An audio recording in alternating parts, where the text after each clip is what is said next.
Good afternoon, everybody. My name is Scott Rosen, and I am the founder of the HR Department of the Year Awards. We are currently, folks are joining us, so we're up to about close to 30 people, and I'm sure people will continue to join us. So thank you so much for taking some time with us this afternoon. We have a great session for you today. After an introduction by Jason of our speaker today, we'll have a chance to hear from Bob Landis, SVP HR at Herr Foods, also a honoree at this past year's awards. And I'm going to just go over some background about the awards program before we're going to go ahead and get started. So the program's been around for a while, 1998, and we have created the program basically to honor HR people in the field and all their contributions to the field. And we wanted to raise the bar for HR, which we believe we have accomplished.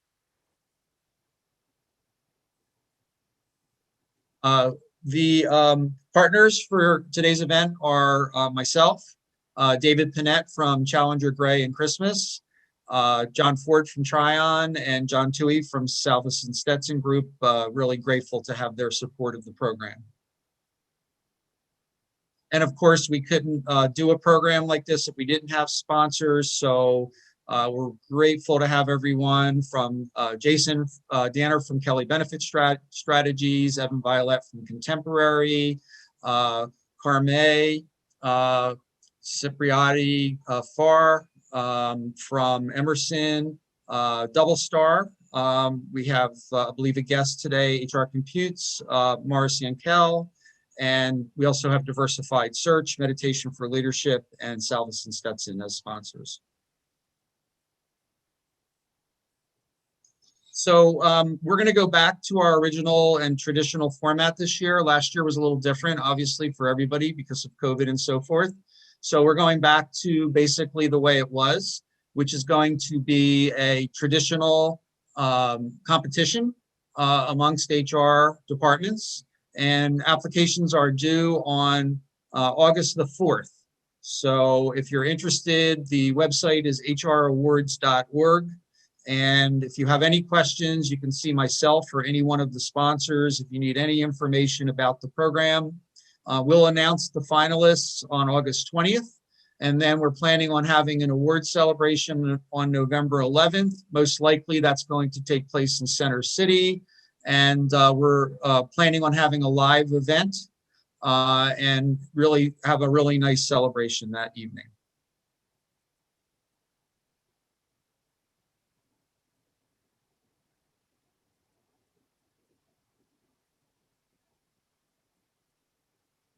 And as we're waiting for the slide, I don't know if it's my connection is unstable, but oh, there we go. Okay. So we're going to have two sponsors spotlighted briefly. I'm going to start with Emerson Group, and we have Carme Cipriati Farr, who's the Director of HR Recruitment for Emerson. And so Carme, why don't you say a little bit about your organization?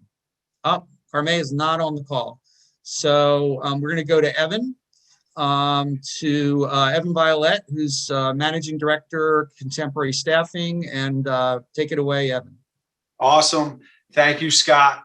And thank you to our fellow sponsors and panelists. Contemporary Staffing Solutions is a national recruitment firm. We have over 27 years of experience in the industry. Our firm is comprised of 6 different verticals, each specializing in one of the following areas: human resources, accounting and finance, office support and call center, sales and marketing, information technology, and Salesforce recruitment nationwide. We partner with organizations for contingent, temporary to permanent, and permanent placement. In a challenging market to identify, attract, and hire talent, we're maintaining a pipeline of passive job seekers right here in the greater Philadelphia area, who are actually allowing CSS to exclusively represent them for their current and future career searches. Contemporary Staffing Solutions is honored to sponsor the HR Department of the Year Awards going on our 4th year straight. and really taking time to celebrate and recognize the wonderful HR teams that we have here in our hometown of Philadelphia. So thank you, Scott, for the opportunity, and I'll throw it back to you. Thanks, Evan. Hi, Carme. Hi there. So back to you now. I just introduced you before, so why don't you tell us a little bit about your organization? Not a problem. I actually heard you. I had no idea I wasn't on, but now I can see everything live. So thanks. No worries. Technology. Well, thanks everyone. And as Scott said, I'm Carme. I'm with Emerson Group. Emerson is an agency in South Jersey, and we're celebrating our 50th year, a family-owned, family-run, great success story. Emerson is doing something pretty exciting coming off of a COVID year. We've always helped HR professionals find a new career or organizations find the right HR professional to join them. But Emerson this year has launched a division dedicated to human resources, Emerson HR. So I'm very pleased to be heading up that initiative. We're covering all of New Jersey, Philadelphia, the surrounding counties, and we're branching out from there. We had a 10-year plan of going national, but we've had some clients reach out to us for Maryland, for California, so we're national already. But we're entrenched in the local as well as across the US. We're getting involved with all of the SHRM organizations and meeting, greeting, building our networks. So we're very excited and pleased to be doing that at Emerson. It's an exciting time. And we're also very proud to be a sponsor of this institution, Scott, really, of Emerson, not Emerson, it's Scott Rosen's HR Department of the Year. We're very proud to be part of it. Thanks so much. Thank you, Carme. Thanks for joining us. Okay, I'm going to turn it over to my good friend, Jason Danner, Senior Vice President at Kelly Benefit Strategies, who's going to introduce our speaker today. Hi, Jason. Hi, Scott. Thank you. Kelly Benefits appreciate it. Kelly Benefits is honored to be the diamond sponsor of the HR Department of the Year Awards again this year. It's always a great event, and we're honored to be a part of it. It's my pleasure to introduce Bob Landis to everyone today. Bob is the Senior Vice President of Human Resources for Herr Foods in Nottingham, Pennsylvania, where he leads the HR and safety departments. Bob's an alum of Penn State, where he got his bachelor's degree in finance and has spent the bulk of his HR career focused primarily in the food manufacturing industry. Bob spent 9 years with the Campbell Soup Company in the US and abroad before moving to Mars Incorporated in a global human resources role. Bob has been with Herr Foods for the past 3 years. He's a terrific leader, and we're excited to have him to join us today. Without further ado, please welcome Bob Landis. Jason, thank you so much. It's a pleasure to be with everybody this afternoon, and an honor to be able to share some of the lessons that we took away from the pandemic. When I was talking to Scott about preparing for today, we were talking about all the things that happened when the pandemic suddenly fell in our laps, and making sure that we distill some insights from that to make life better moving forward ought to be a priority. And so I thought I'd share some of what we took away from it, and then we can have a chat about it at the end. So Laura, if you want to go to the next slide. My thoughts were to share just a couple of words about Herr's, just in case you're not terribly familiar with the scope or history of our company, and then framed our thoughts about the pandemic response, as you can see on the screen, anchored first in some lessons from firefighting, and I'll share a personal story that sort of explains why we did that. And then I'll close with just how this has all impacted our priorities moving forward. So next slide. Who's Herr's?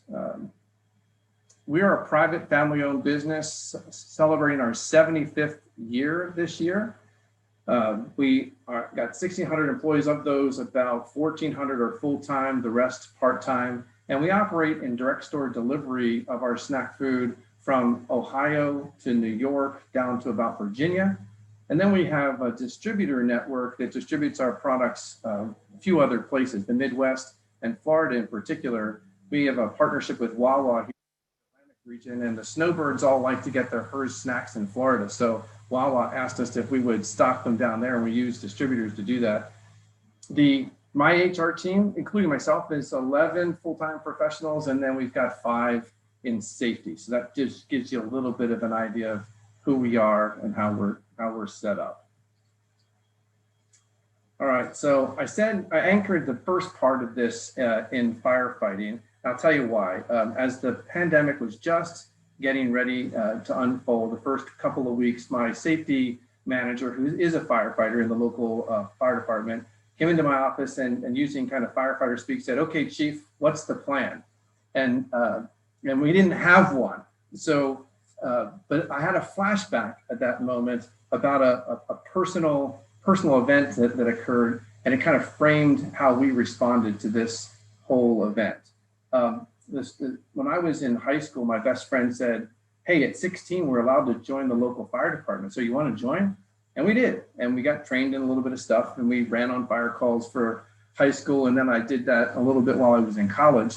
After I graduated, I moved to Iselin, New Jersey, up in central New Jersey.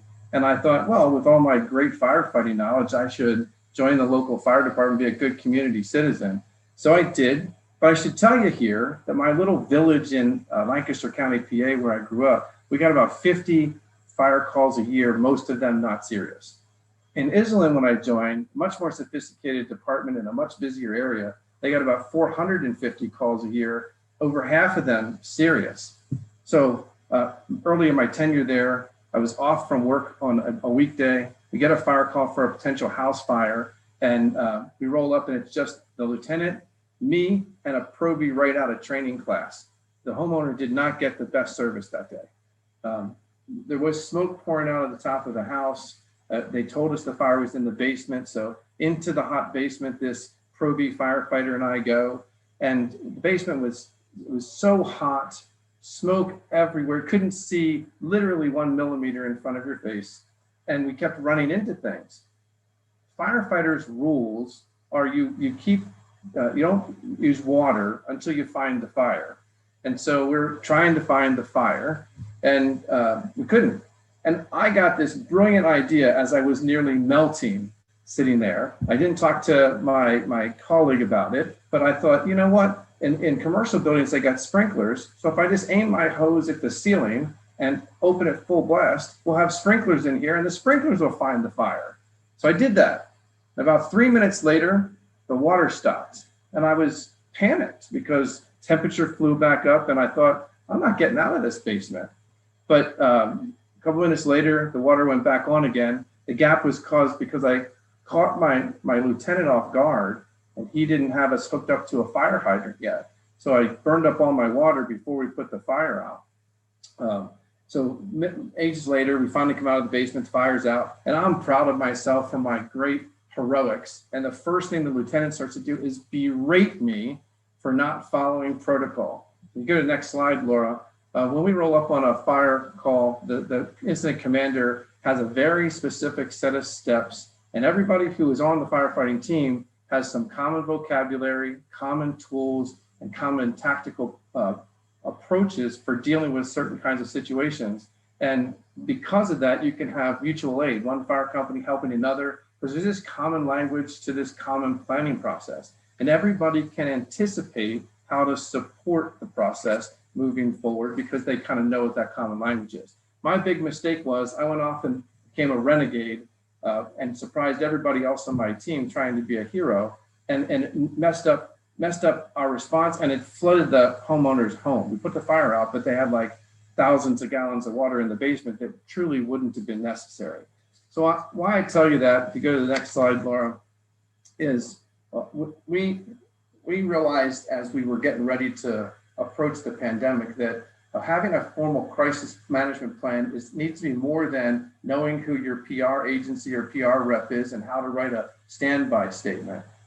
You actually have to have clear roles of who's going to do what, a clear framework for making decisions, and you have to know where and when you're going to meet and who's going to keep the minutes and keep everybody honest about following through on the things that you say you're going to do. If you flip one more slide, what we didn't have in the beginning was clear roles of who was in charge of this crisis, because the obvious answer would be, well, the CEO is, but he wasn't the technical expert. didn't feel comfortable making some of those decisions, needed expert advice. So we ultimately set up a task team with myself responsible and other SVPs on the team to be able to get cross-functional input and alignment around decisions.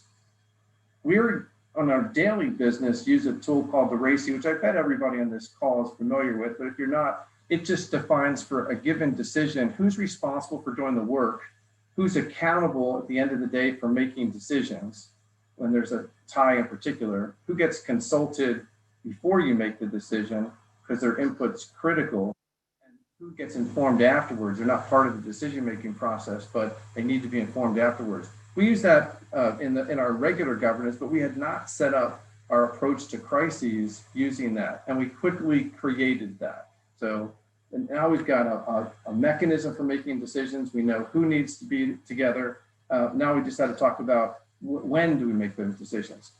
So for the first few weeks of the pandemic, we met every week, every day rather. And then we migrated to 3 days a week, then weekly, bi-weekly, monthly, as things started to simmer down and there was less new news. The other communication takeaway from that whole experience was that the great importance for having easy two-way communication. We're pushing out lots of information to the employees. How do we get their reactions back? How do we know that we're satisfying their concerns, their needs?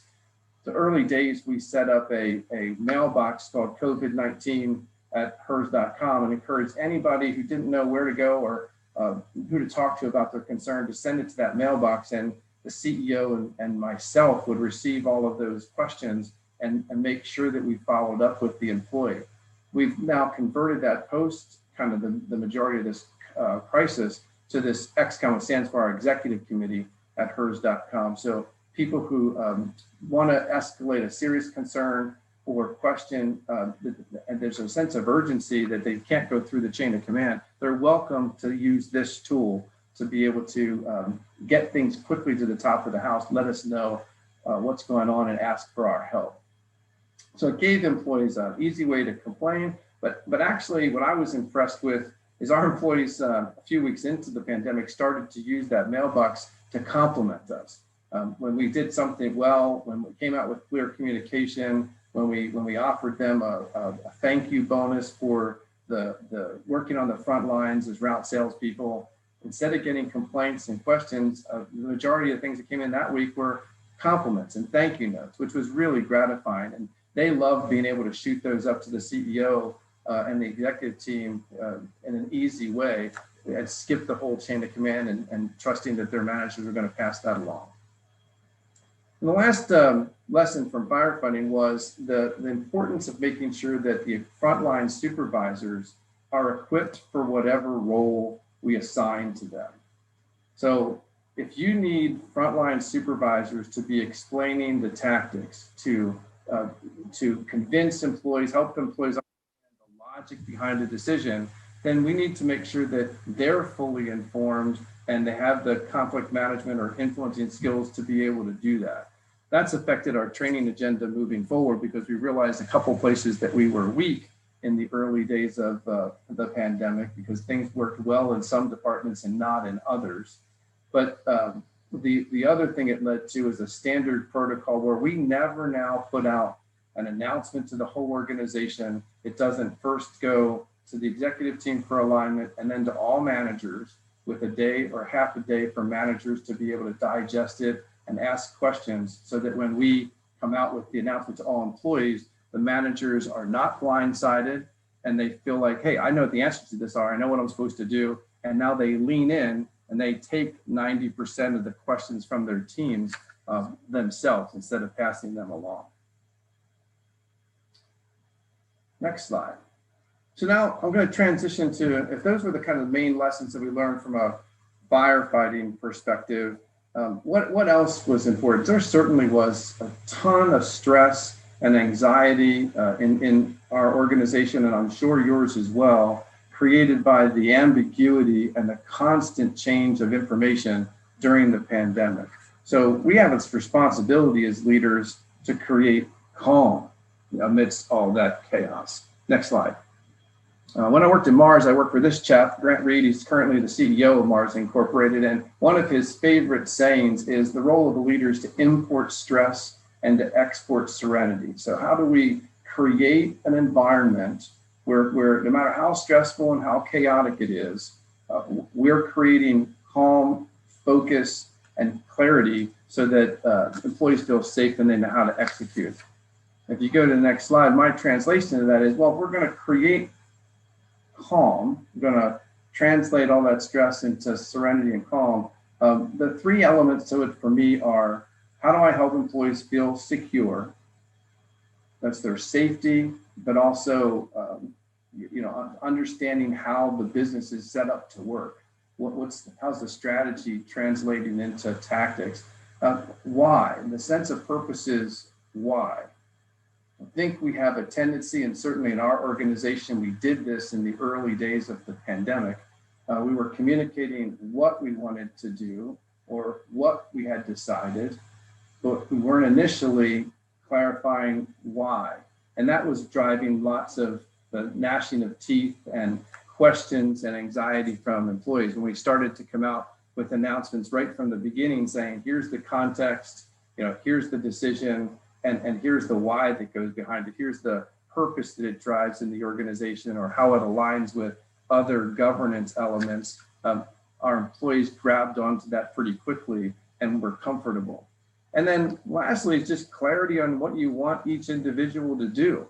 So telling them what the business is going to go do and the big 10,000 foot messages are helpful for establishing, but they don't say, hey, you could really help with this if you would just do X. And a small example of that is when we didn't know a lot about how COVID was being transmitted or what the real risks were or causal factors, we just took the line of, hey, CDC is saying, if we just wear our mask, that gives us a significant element of control of the environment and of our future. So let's just all commit that we're going to do that with and for each other.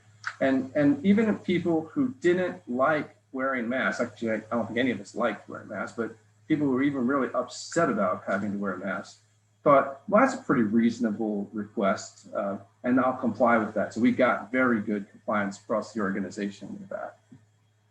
So let me look at each one of these individually. And the next slide, we'll talk about security.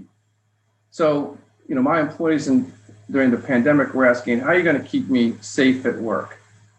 On the right, you have some of the things that we did. I'm sure you did these things too. So the daily temperature and systems checks, we brought med techs in to do those, to give that process an element of credibility. It wasn't just us pulling it together. We had medical trained professionals doing it. Frequent disinfection of all the common areas, break rooms, entrances, exits, and so forth. I've distributed washable face masks so employees could, first of all, they were branded. That was kind of cool. They had our logo on them, but employees were in somewhat of control of what they were putting on their face every day. And then we had the option of disposable ones as well. But the key behind all of this, which is kind of a takeaway for how we apply this to life moving forward, is creating very visible, participative whenever possible reminders of the strategy. So keeping everyone safe means social distancing, wearing a mask, by creating not only signage about that, but lots of people participating in that, and the stickers on the floor that reminded us what the 6 foot distance was, were great physical reminders of what my personal responsibility is around contributing to this, creating the security for both myself and for everyone else. Next page. So when we said we're going to do temperature checks, I said we brought in med techs. We actually had a big tent. This is one of them. We had two. The other one was 2 lanes to drive through out in front of the factory. And the whole point was it was a very visible symbol of the company doing something proactive to keep people safe. It worked over the summer and into the early fall, but of course, as it got cold, we had to figure out a way to bring this process inside because the temperature thermostats, thermometers didn't work outside in the cold temperature. But in the early days, those stickers on the floor, and ultimately the custom app that we designed to first do the survey before we bought a commercial one from a vendor were all easy to access, participative things that employees could get engaged with. So they saw us doing proactive things to keep them safe. They had a chance to participate in that too and give us feedback on how it was working. So a small example of that is our initial survey. They said, yeah, we get it. This is really cool, but the survey is too long. You're asking the wrong questions. So we modified it, and they were very pleased that we listened to them. Next slide. Now we move on to sense of purpose. So one of our big issues was, as a snack food company, we were actually called an essential business. We were in the food business realm. And our employees understandably said, why on earth does anybody need pretzels or chips? Like how is that essential to life? But there's a business element to this for the politicians and for the business community at large. You all know the snack food aisle, the salty snack aisle, is an entire aisle of a grocery store. When we were going through supply chain disruptions at the beginning of the pandemic, grocery stores were struggling to keep the shelves full of goods. We had the benefit of being direct store delivery, and we stayed in stock everywhere the whole way through the pandemic. So by keeping our customers stocked with goods, we actually helped them afford to stay in business, even when lots of other things were out of stock. And by keeping them afloat, we were actually keeping ourselves afloat and protecting our employees' jobs. So what we told our employees was, we're committed to making sure we don't have to lay anybody off. And we actually had a goal of 0 furloughs during the pandemic as well. And that kind of came back to our core values of coming alongside our employees, especially in times of challenge and stress, and doing what we can to bring calm and serenity and to provide support.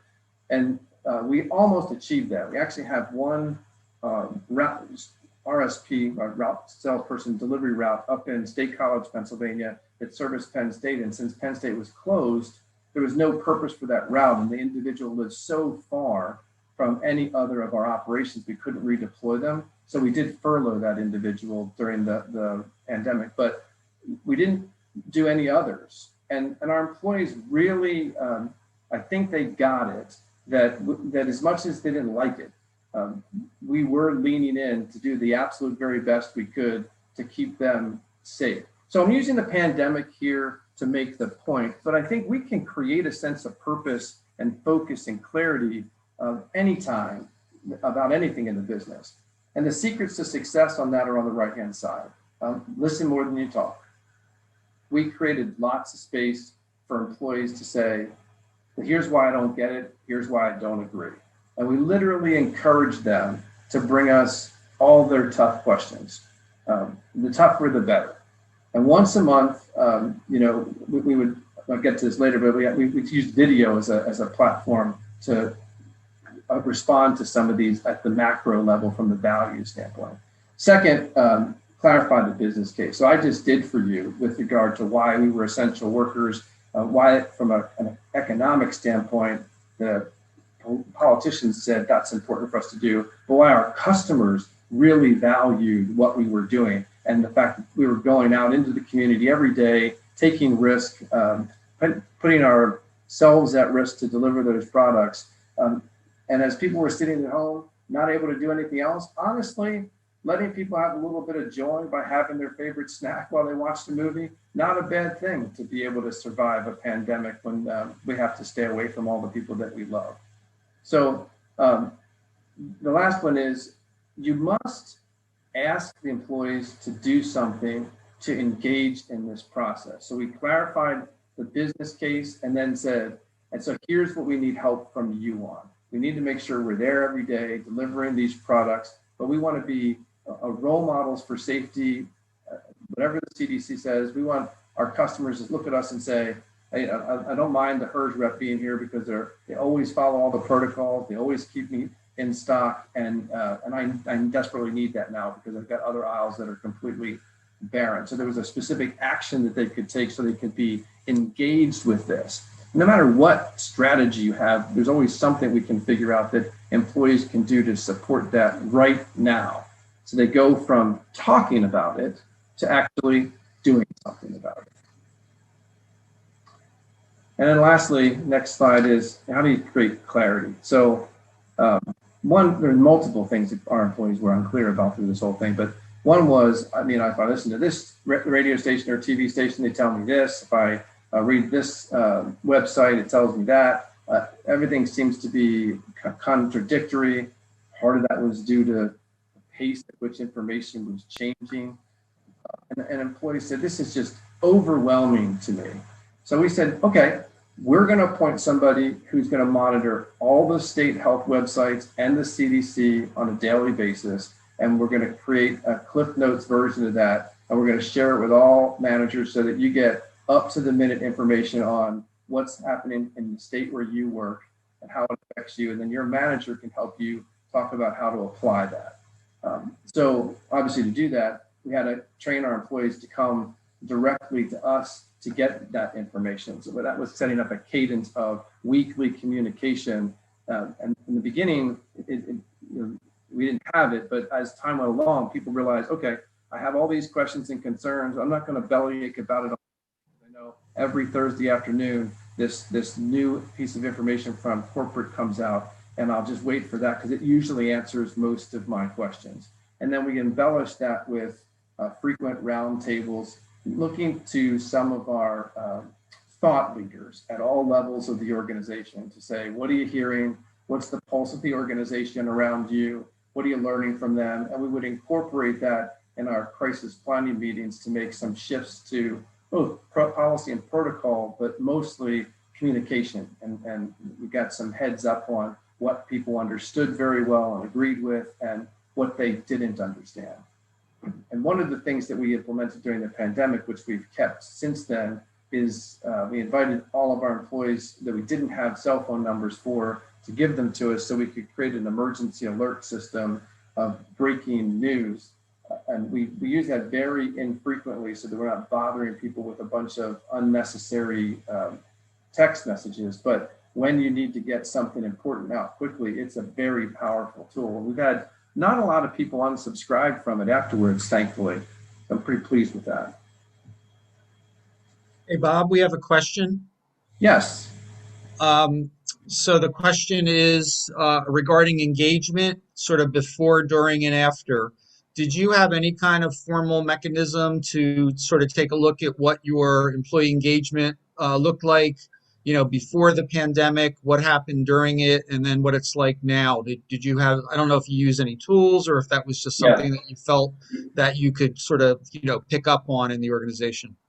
We have a formal employee engagement survey that we run every 2 years. We'd actually done it the year prior to the pandemic breaking. So we had sort of stale data 1 year onwards. So what we did during the pandemic is we had 3 pulse surveys, not to the whole organization, but to different randomly selected groups as we went through the pandemic to just make sure we understood how well we were doing addressing the needs of the employees and how engaged they were with us.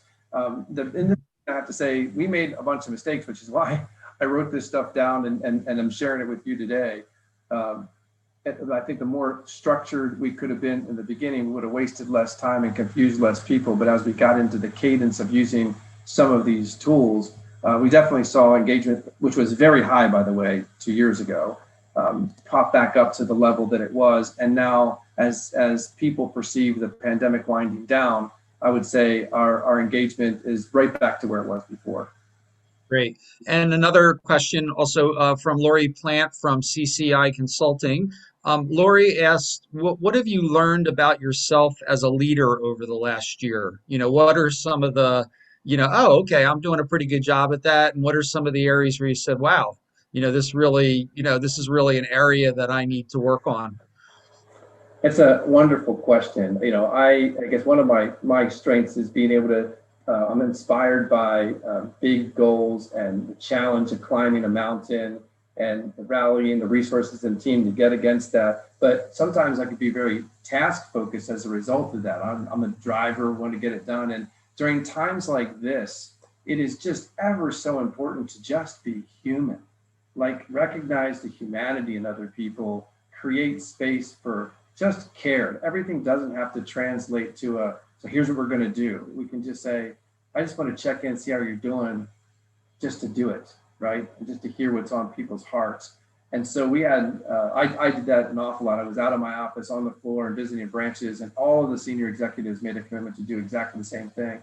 Just go be a friend, not there to go make decisions, but just to go show, hey, we care what you're going through, and we're not afraid to come here where you are. Great. And then another question about measuring engagement. I think you said you used a certain tool or a metric. Is there some particular approach that works for your organization or that you might be able to recommend for other organizations to measure engagement? In the past, I've used a number of tools. Like we've used the Gallup Q12 for a while. Even when you look at SurveyMonkey, within SurveyMonkey, they have an employee engagement survey, and you can customize that survey. I've used that survey a couple of times.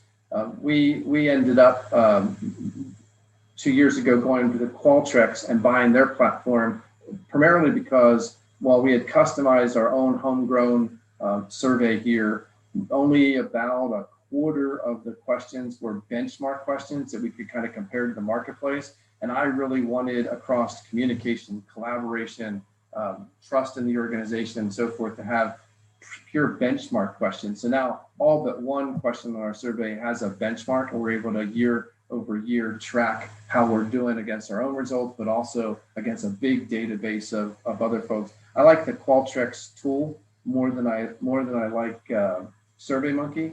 They're both pretty easy to use, but I just like the action planning element. The follow-up is much easier in Qualtrics than it is in SurveyMonkey. Great. And one more question, and then we'll let you move on. The question about sort of like you're on the feet on the street employees, the people that were out there day to day, sort of fighting the fires, as you said. Do you have any examples of how they stepped up, as leaders, whether they were, managers, supervisors, or even individual contributors? Like, did you see anything that you said, wow, that was a leader in the making right there? We gotta look at this person and think about them, for the future. Honestly, I think I have dozens of examples of that. So we were very lucky. For the first several weeks of the pandemic, we had no employee cases of COVID. And the very first one that we encountered was at a branch in central New Jersey.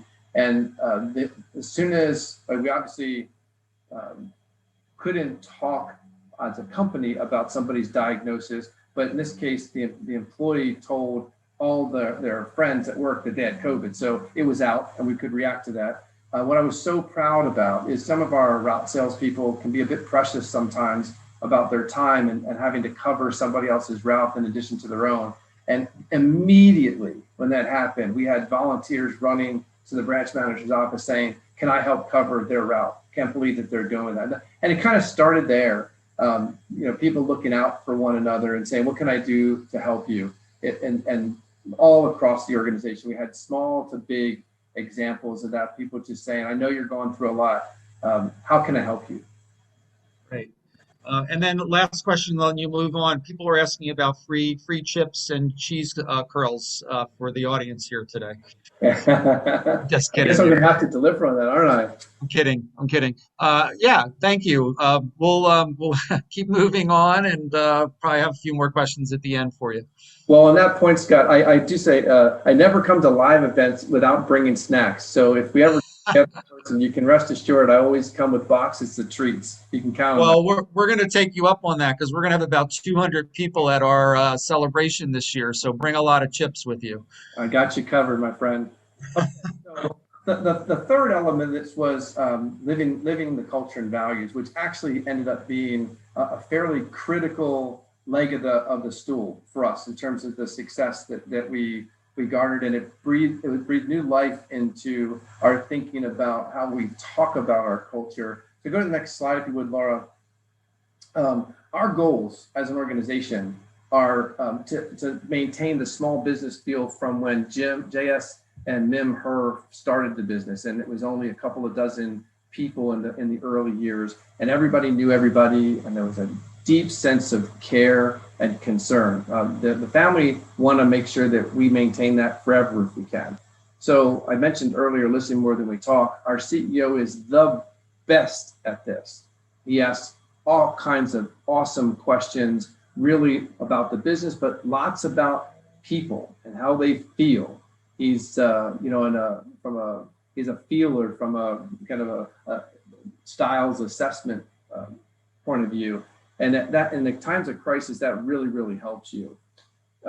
You see on our values on the right, one of them is demonstrating value for individual people and teams. And so a core belief that we have is that we need to come alongside employees and not just do what's right, but go the extra mile to provide support and help to them whenever we possibly can. And then we hold all of our leaders accountable for being role models for every single one of our values every single day.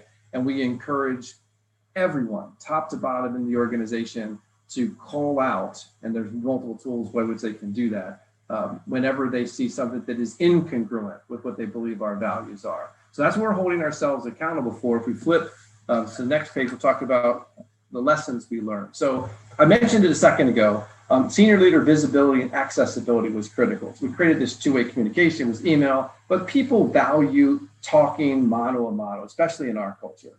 So we quickly agreed that we were going to get on the road. So we were visiting all 3 shifts of the factories. We were visiting all of the branches, not every day, but we had senior leaders popping in to all these places for no other reason than to say, how you guys doing? What's your concern? How's your family? What's a concern for you? How do we go the extra mile, come alongside you, and we're going to get through this thing together and provide support, but also clarity that there's going to be hope, right? Like, yeah, it's a mess now, but I think we've got a good plan in place, and we're going to stay on top of the news as it evolves, and we're going to do whatever we have to do to keep you safe.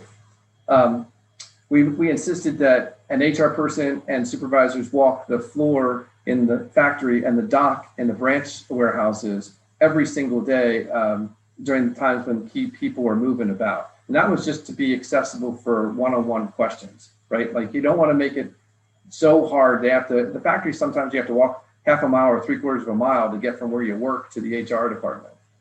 That might mean that people with critical questions never ask them. And if it's something that has to do with, they're not feeling the support from their manager or whatever, they got to get off the floor, and they have very little time to do that.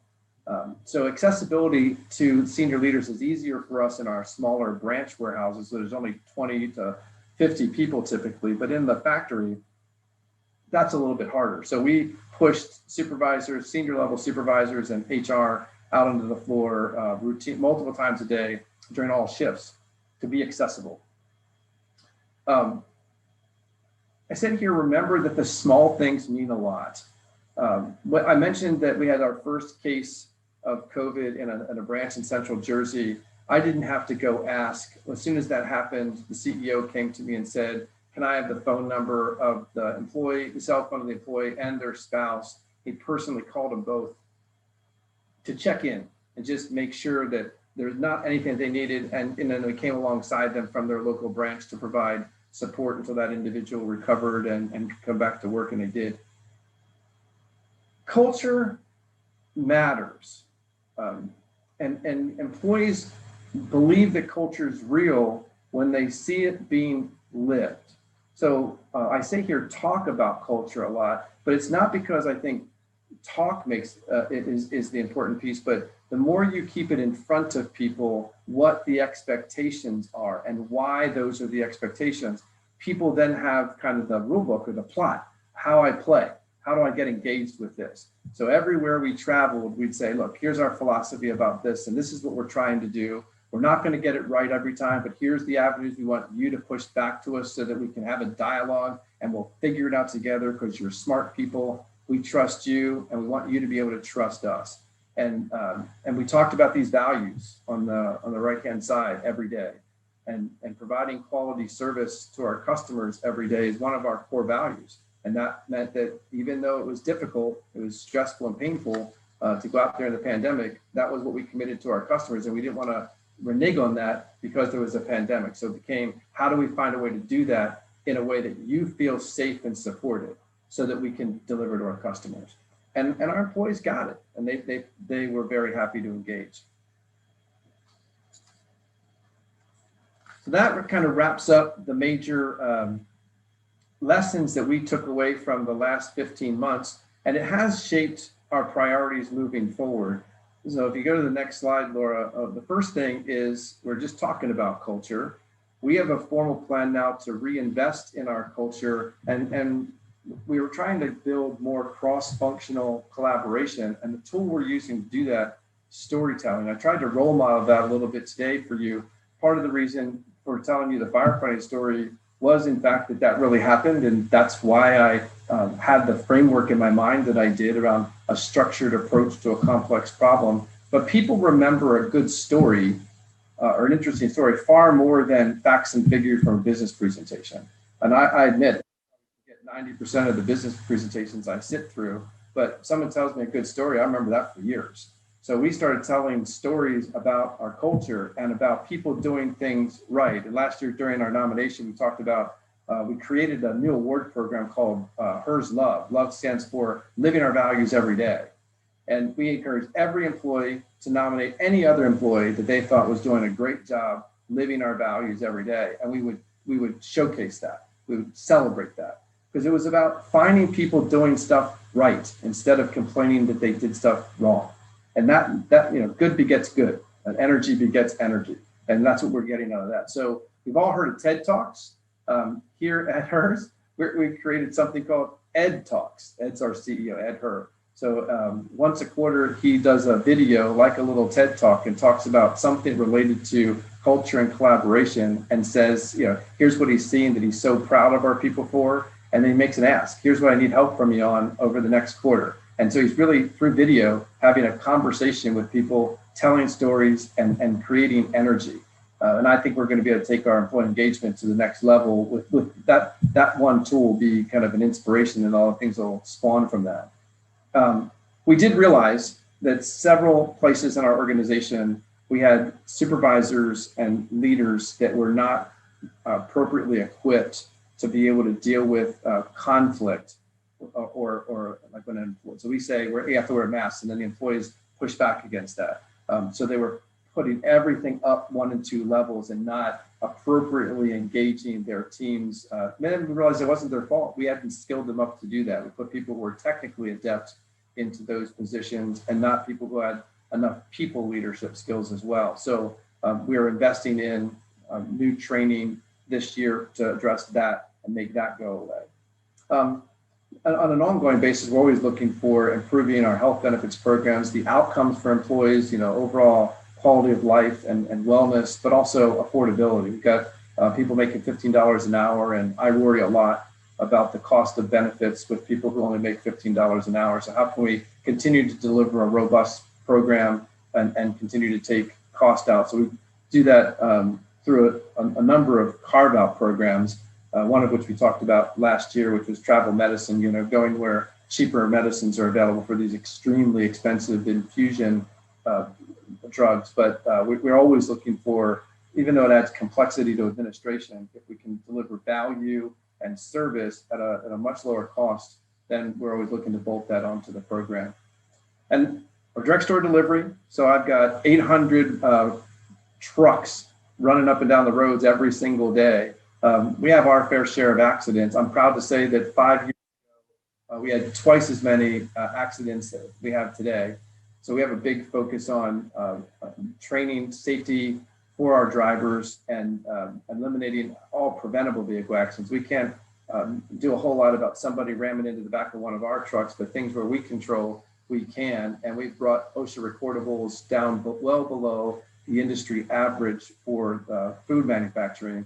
And our preventable vehicle accidents, as I said, we've cut in half, but that's not good enough for us. We're always looking to go to the next level. So those are our big priorities. And on the right, you see from Southwest Airlines, I really believe whatever you do in the business, culture is more important than the strategy. I don't say I'm not into strategy, I am, but culture eats strategy for lunch on any given day. You can take people who are moderately skilled, but have a great culture and passion, and they can accomplish more than the smartest minds in the universe without a good culture and set of teamwork. So we're really going to be focused a lot on the people and soft skill elements of this.